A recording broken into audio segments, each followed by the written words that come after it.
Europe Soir, TV Média. TV Média avec Eva Rock. Bonsoir Eva. Bonsoir Nicolas, bonsoir à tous. Alors en ce moment il y a le MIP. Oui. Le MIPCOM à Cannes. Hier, vous nous parliez des programmes télé, notamment la trash, télé-réalité ouais. complètement trash qui est présentée là-bas. On y retourne aujourd'hui, mais pour voir quelles sont les prochaines séries. Oui, parce qu'autant hier on se passerait volontiers des émissions dont je vous ai parlé, autant les séries qui ont été présentées depuis lundi suscitent quand même la curiosité. Sur vos écrans, vous allez voir notamment beaucoup de séries historiques. Sont attendues la nouvelle fiction produite par Shonda Rhimes, à qui on doit notamment Grey's Anatomy ou encore Scandale. Alors elle a choisi de s'attaquer cette fois-ci aux Montaigu et Capulet, les deux familles de Roméo et Juliette. Dans Still Star-Crossed, on retrouvera les clans, mais 10 ans après la mort des deux amoureux.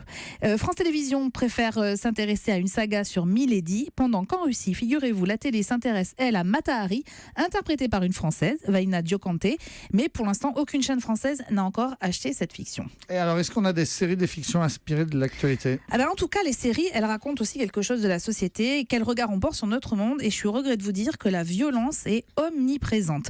Les polars vont inonder les écrans.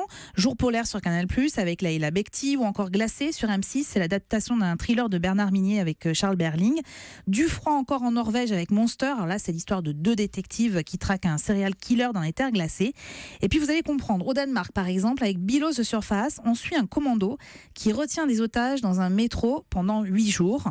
Ou encore en Belgique, là c'est un serial killer qui se fait appeler Moïse et qui choisit ses victimes en suivant les 10 commandements. Alors vous avez bien compris, tout ça n'est pas très joyeux, mais soyez rassurés quand même, les comédies devraient encore représenter plus de 30% des nouvelles productions. Ouf. Et d'ailleurs, Oui. justement, vous nous conseillez une comédie si on veut regarder la télévision ce soir. Oui, mais sortie au cinéma, écoutez. Je m'appelle Brice, je viens de Nice, du surfeur winner à Saint-Lô snowboarder. Je suis le roi de la glisse, pas besoin de notice sur les Est-ce que vous avez compris, Nicolas, de quoi Non, il pas du tout. s'agissait?